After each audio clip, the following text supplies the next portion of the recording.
All right. So now that we've had part -1. Yeah.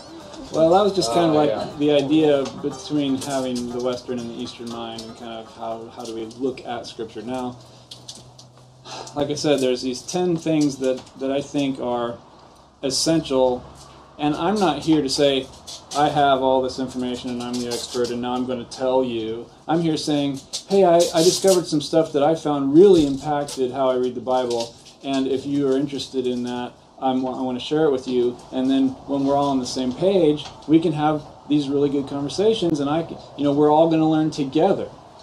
So that's why I'm here. And these 10 things that I think, these 10 areas of study that I'm commending to you for you to study. Not to come hear me talk about it. I'm just doing that now to introduce you to the fact that, hey, there's something that you didn't even know you could study.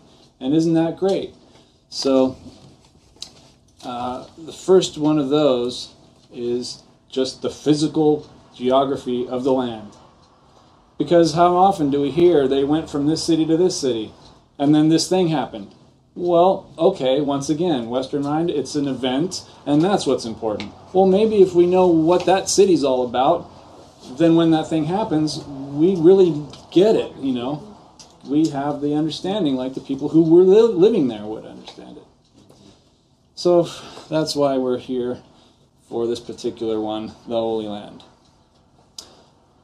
And so I'm saying the Holy Land Atlas, but really the Holy Land at last. So what do you know about the land? Hot. Hot, dry. What else? There were places that were absolutely amazingly beautiful and gorgeous and lush. That's true. There was incredible wells and water and just magnificent respite spots that were great. The people took their herds and their animals and basically grazed the land wherever grazing was good and moved from place to place in the season when grazing was happening. All right. It's small. Small. Very narrow. Narrow. Super narrow. With just a couple big lakes and a river. Yeah. Down right in the middle. Yeah, some landmarks. You just named 2 of them. Some things that when you see, you know right where you are in the land. Right. Because it is small. So you can know basically right where you are. What else? What do we call the land? What are some different things that the land is called? Land of milk and honey. Land of milk and honey. Perfect. What else? Promised land. The land of promise. Anything else? We call it the Holy Land. The Holy Land. Now, in the Bible, it's never called the Holy Land. Nowhere is it. We call it the Holy Land as a reflection. Right. And I think that's a good, obviously I think that's a good thing to call it the Holy Land. But that's something we reflect back and say it's the Holy Land, but it's the land of promise, it's the land of milk and honey, like you said, all these things. The land of Canaan, the land of Canaan. So all these different things, and we'll look at some of why those things are called in that way. Just because we're going to see it later, what do you think is the largest empire discussed in the Bible? Rome. Okay, Rome. We have Rome on this side. Anyone else?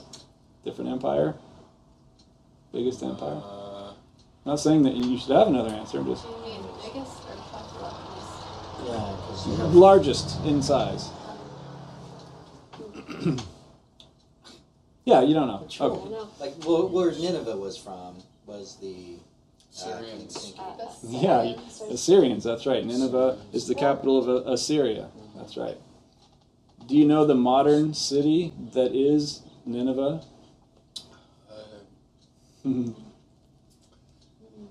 Mosul in Iraq. Yeah. Capital of Assyria used to be Ashur, and it was moved to Nineveh. What is the oldest city on earth? The oldest city. Memphis. Memphis. Yes, second only to Nashville. No, not the Memphis in the United States. Oh. Well, we'll find out. Okay, so here's the land, the area that we're talking about, and we'll look at it in context. But for the moment, let's just look at this little area that we call the Holy Land. Now, this, at the time of Abraham, this is what was called the land of Canaan. The Canaani lived there, and that is about the range that they lived in. Now, at this period, there were people all over, but they're mostly nomadic. So, as we expand out in this direction here, you'll see that we don't find territories out there, but that doesn't mean that there were no people at all. Just it wasn't organized in the same way that we have cohesive societies like empires and whatnot. So, same land, a little bit expanded territory. This is David's kingdom. I'll give you a little idea of what his kingdom territory was like. Then you have, this by the way, is the Sea of Galilee. The Jordan River comes down, and this is the Dead Sea. As Jim said, 2 bodies of water, big landmarks, keys to tell you where you are in the country. Solomon did a little better, stretched up north, a little bit off the map.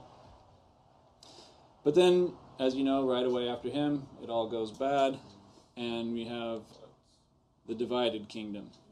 And just the little part right ending about where the top of the Red Sea is on the left, on the west, that's Judah, and the territory above is where Israel, the kingdom of Israel. The Red Sea or the Dead Sea? The Dead Sea. So it gets a lot smaller. How about the modern state of Israel? That's the modern state of Israel. Oh wait, that's what the modern state of Israel would be, but we have to give away the Golan Heights. Yeah, let's get rid of that. Oh wait, we need to give away the North Territory. Yeah.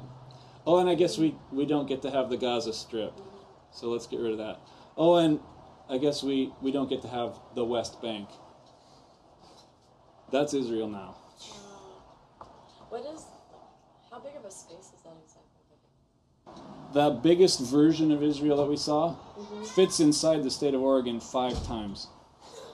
It's pretty much the Willamette Valley. Yeah, it's really little. Wow. Little. Wow. Yeah. All right. So here's once again. Not a lot of space. I just wanted to show you that, No.